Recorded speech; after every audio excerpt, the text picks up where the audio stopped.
what looks like starting over at 44 is actually just starting on purpose. Currently, I'm unemployed, I'm single, I don't have any kids, and I'm in my mid-40s. And society would view that as a liability, but I think of it more as leverage. Think about it. On paper, it looks like you haven't achieved any of the milestones, right? You haven't been checking all the blocks off to success, right? Following the American dream. You don't have any of that, right? You're unemployed. Surely your 40s are supposed to be your years for your highest earning potential, and yet you find yourself unemployed in this economy. That's not a good place to be. You're single. Okay, you're 44 years old and you're single. Something has to be wrong with you, right? Because you haven't gotten married yet. You know, you're not booed up. At this stage in your life, you're doing things all wrong. You should definitely, be married by now. You don't have any kids? Yeesh. Well, the clock is ticking, right? It may even be too late, right? Because that standard American dream, the career, preferably 6 figures, right? The house, with the gigantic mortgage, the car, possibly even 2 cars, right? 2.5 kids and a picket fence and 2 dogs and the whole 9, even though I do have a fur baby. But, just that standard idea of the American dream, you don't have any of those, then you're definitely behind in life, and you may even come across as a failure. But what if those things could actually be viewed as a superpower, as I mentioned, as leverage, in order to actually be able to start putting yourself first and pursuing a life that you want to live? Because what good is checking off all of those blocks, right? The career, the house, the success, if you're miserable, if you're unfulfilled, if you feel stuck, trapped by the golden handcuffs. You're meant for more, you want more, but it just doesn't feel safe to leave, walk away from the safety and security of a well-paying job that's slowly draining the life out of you. That's where I found myself, For some people it works out. But if you find that for years you've been working so hard to hit all of those traditional milestones to success, to check all of those blocks, and you still finding yourself asking, is this it? Am I just going to just keep working just to pay bills, just to get more stuff to have to, be responsible for, to maintain? It's just never going to end, or at least I have to wait until I'm 65 in order to be able to finally just take a step away and relax. At least that's what you hope for. What's the use of all of that if at the end of it you just feel like you never really got to truly experience the life that you chose for yourself? And that's where I found myself. I found that I had been working for the last 8 years, almost a decade. If you include my military career, it would be more than a decade. But for the last 8 years that I've been working in tech, realizing that I have been just grinding nonstop to get to the next level, to reach the next, level of achievement to help further my career. But honestly, it was a career that was never really aligned with what I really wanted to do. I chose it because, quite honestly, it was a very easy transition coming out of, the military for me. It was a clear-cut path. The milestones were very easy to identify. The career had a high earning potential. It was a stable career, secure career. It was safe. And one of the things that some people might be faced with, especially when you're transitioning from being in the military to back to a civilian again, is the fear of not being able to, get back into the swing of things, right? Not being able to, find a good job, and proceed, right? So I was faced with that same fear because, honestly, just to take it back a bit, before I even joined the military, I just found myself constantly bopping around from job to job. This was in my early 20s because I couldn't, even though I had a degree, I just couldn't find anything outside of customer service to a certain degree. And that's basically all there was. And so coming out of the Army, I kind of had that same fear. I didn't want to go back to just having something where I'm just bouncing around trying to find. So it was definitely the best option. It made the most sense, right, for me to get into GovTech, which is just IT, tech for government contracting. And, I knew coming into it, and I made a video about this previously, but I knew going into it that it really wasn't really what I desired to do, but I just did it at least, to just get back in the groove of things, and just working my way up, getting promoted, increasing my, salary along the way, doing all of the right things, right? It just finally hit me that I was working so hard for something I really didn't want to do, and I mean really going all in to only realize there was too much. And the catalyst for it was just hitting burnout. I hit a wall twice in my career. The first time I was experiencing burnout, I didn't really know or understand that that's what I was experiencing. And it just so happened that when I took a break from work the first time, I ended up making a whole lot of life transitions and changes that kind of overshadowed what the undercurrent was that I was just burnt out. So fast forward to today, you find me on a career break, a planned career break this time around. I completely, made my corporate exit. I walked away from a 6-figure tech career. Once I realized, for me, it wasn't all that it was cracked up to be. So, getting back to the demographics of being single, unemployed, in your 40s with no kids. And I don't want this video to turn into what's better or worse, right?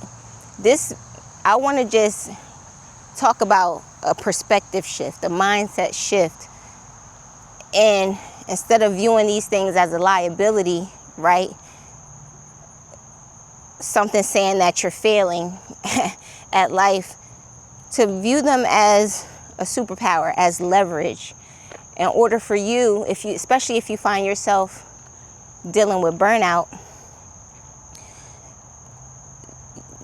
These things help facilitate you being able to take a risk in going after what it is you truly want in life. And that's what I'm doing. I'm taking advantage of these things because honestly, if I didn't fit into this category, I don't think I would be able to, step away in order to figure out exactly what I want my life to look like moving forward. Being unemployed, especially in this economy, can definitely be considered a very, very bad place to be. But if you prepare yourself, financially in order to be able to do it, it's not so bad. It might not even really affect you at all. Being single, when you don't have someone that you have to ask permission or get approval or make some sort of compromise with,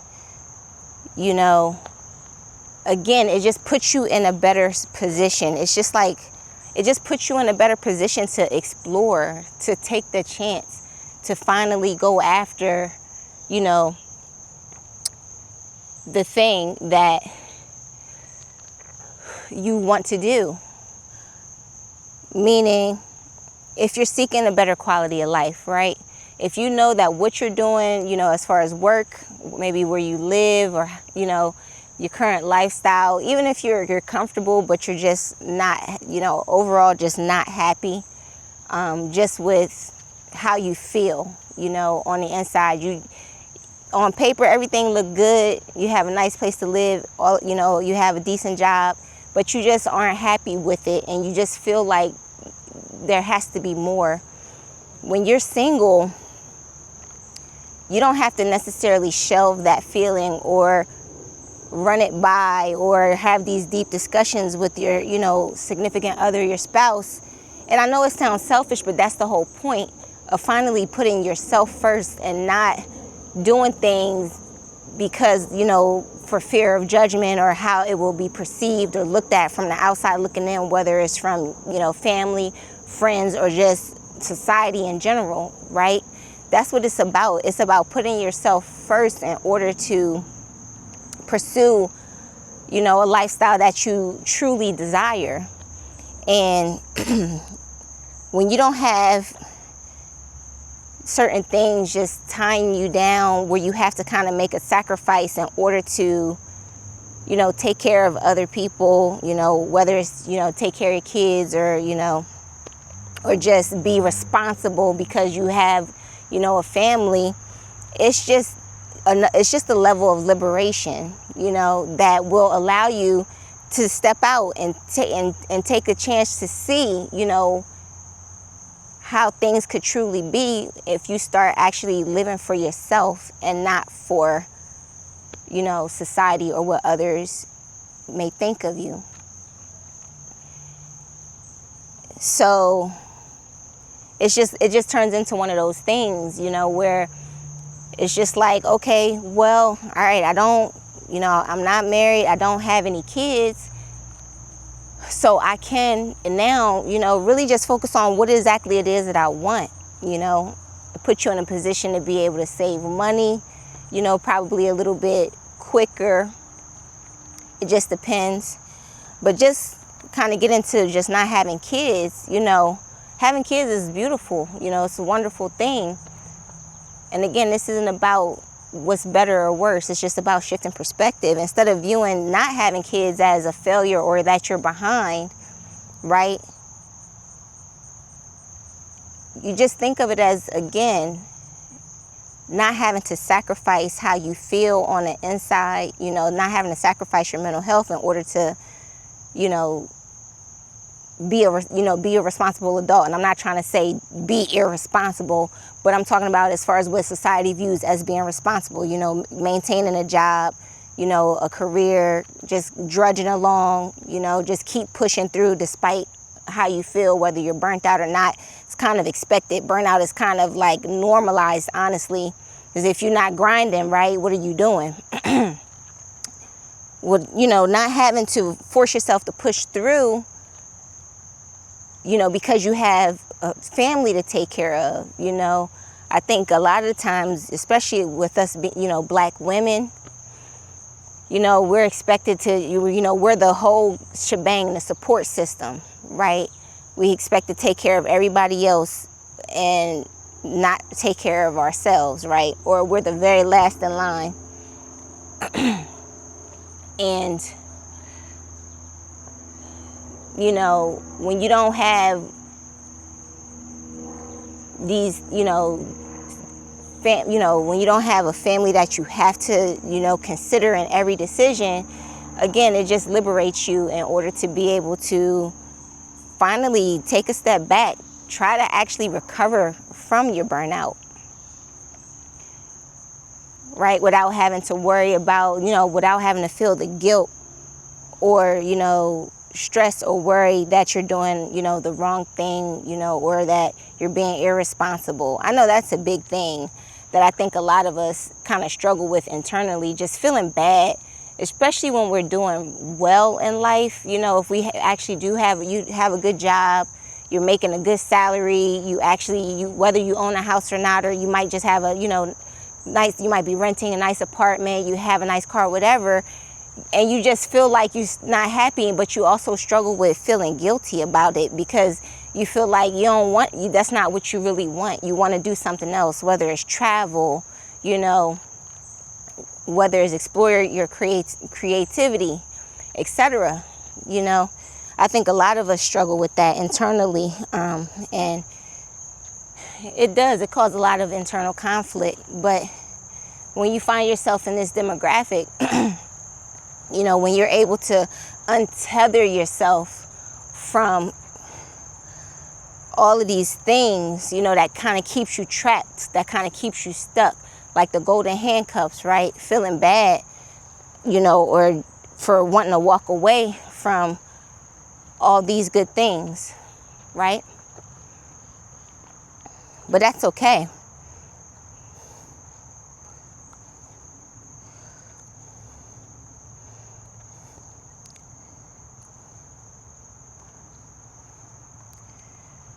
So like for me,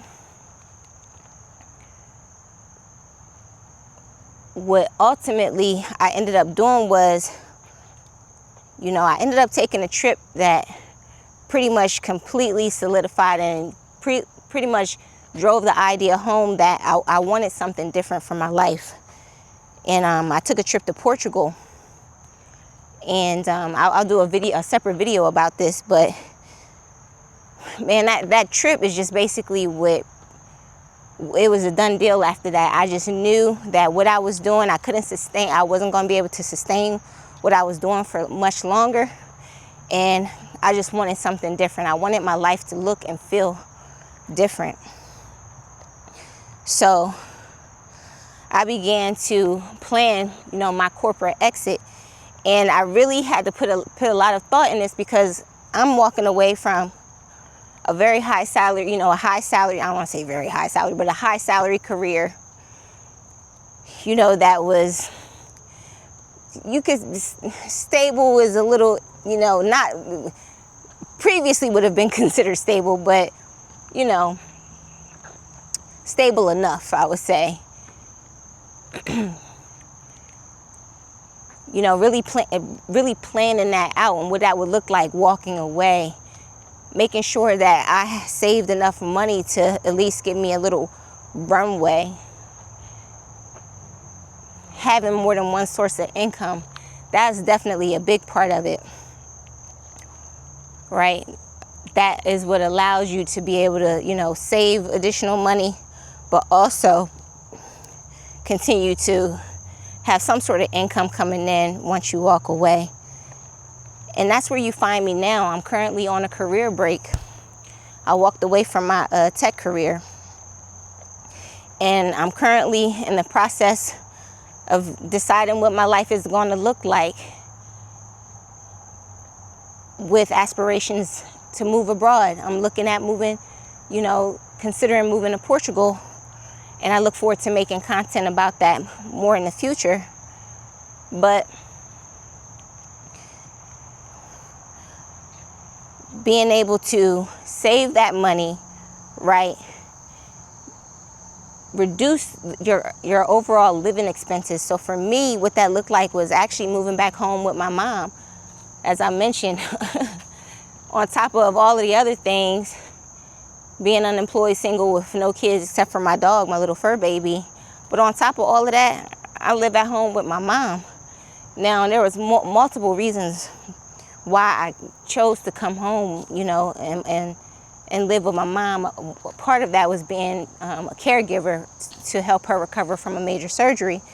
But also to be able to put myself in a position to, if I do decide to take an extended break from work, you know, being able to save, it would just be the best option to save money. Because honestly, if I'd have stayed where I was living in the DMV area, which is a high cost of living area, well, number one, there's no way I would have been able to take a career break anytime soon, and not nearly for an extended period of time, because my cost of living was just way too high. It just wouldn't work. It just wouldn't work out. I would have to have a job, which would have forced me to continue drudging on. Even if I'd have changed jobs, it would have just forced me to keep drudging on just to maintain the cost of living. And I practice minimalism. I'm not very materialistic. I do like nice things. So it doesn't take much to make me comfortable, you know. I live below my means, so I tend to spend money on travel and experiences over material things. But even, you know, living at the standard or the quality of life that I was accustomed to, it just wouldn't have been possible for me to stay where I was living and try to take, you know, a career break. So moving back home was the best option. Being able to leverage that support system is definitely the way to go.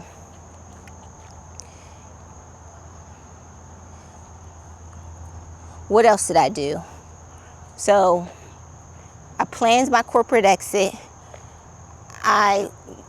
Once I, you know, move back home, my primary goal is to just trying to teach myself how to rest, right?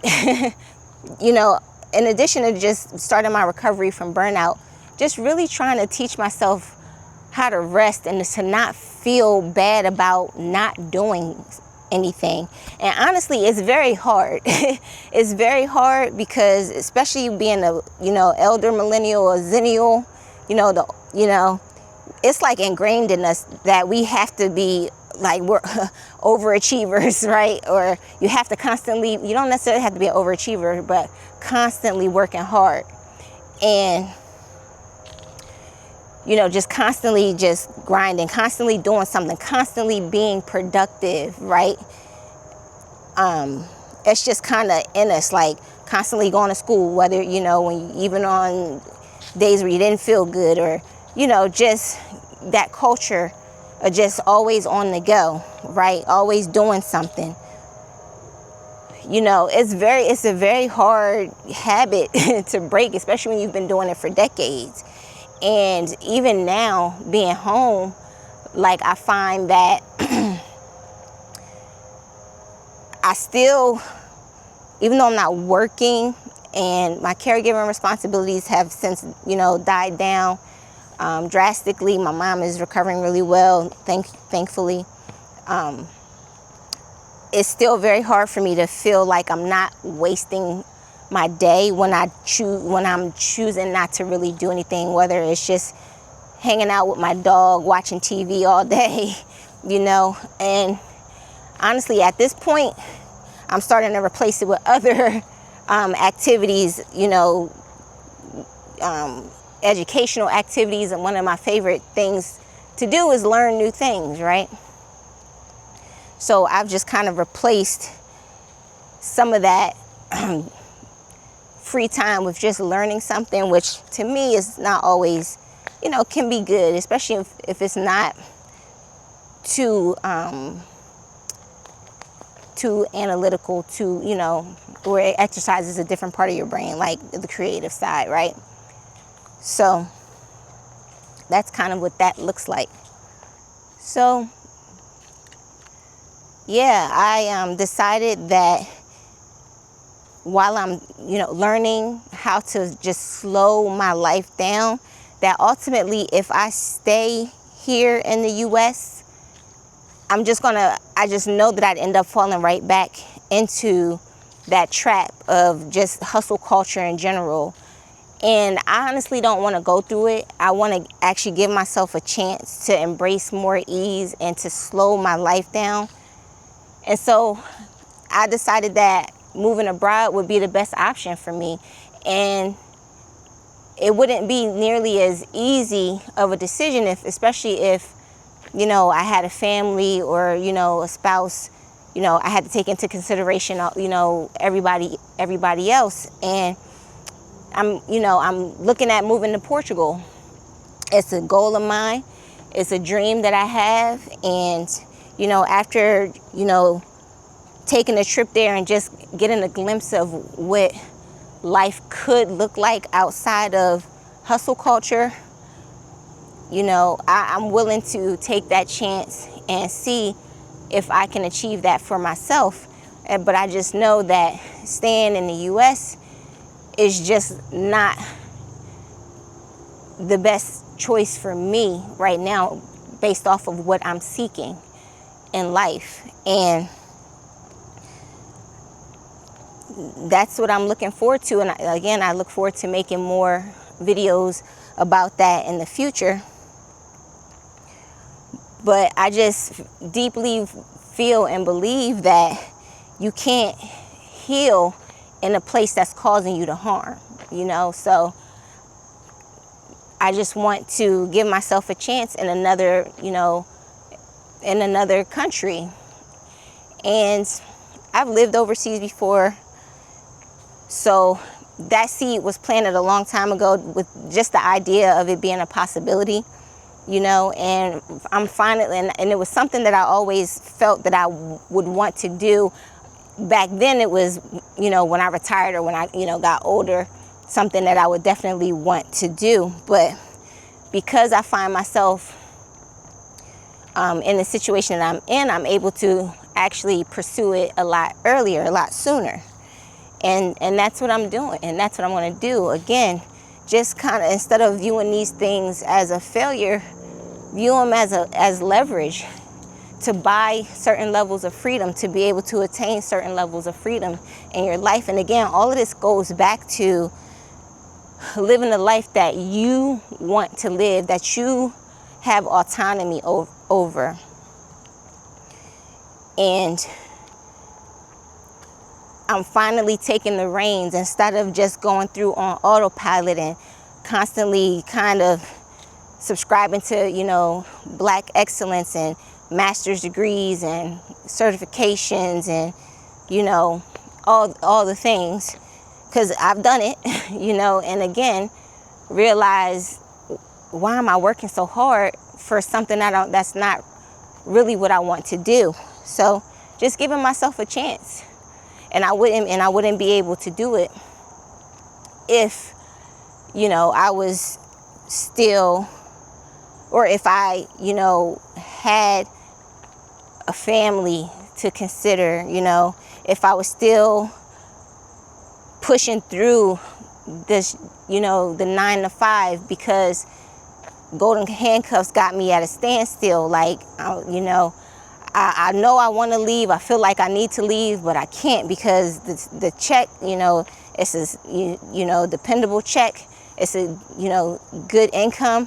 Why would I walk away from that, right? Making that decision to just not let that dictate your life is just very liberating, right? And exploring other options outside of a traditional 9 to 5, whether it's independent, being an independent consultant, whether it's, being self-employed, content creation. I'm just giving myself the chance to explore other options and seeing what my life could look like based off of what it is I actually really, want to do. And that's what I'm working through currently. Because I talk about, taking a risk with, stepping out on faith and a bit of planning, right, to go after what it is you desire in life. But staying in a life that has you feeling trapped and unfulfilled is also a risk. Banking on waiting to retirement age to finally start living your life. Hopefully you're in good health and able to do that, because a lot of people find themselves in a situation where they may not be in, the best health to be able to finally go after do all of the things that they wanted to do, before retirement. To me, that's a risk. So if you're in a position to be able to do it now, it's the best time to do it while you still have, your health and the ability to do it. Whereas you blowing up your life really doesn't affect anyone but you. In my case, me, and maybe my dog, right? My little dog. But that's what it's about. You may fit some of these categories, and you might be in a better position to start betting on yourself, to start putting yourself first, and going after what it is you truly want in life. Let me know in the comments, do you find yourself currently in the same situation? Are you sitting on more freedom than you realize? If any part of this hit home, go ahead and subscribe to my channel, because I'm just getting started with this next chapter in my life. Possibly preparing, to live abroad. And I want to bring you along on the journey. My name is Kayosha, and I'm here to remind you to choose yourself, because that is the ultimate wealth. And don't just think about the change you want in your life. Go ahead and make it. I'll see you in the next video.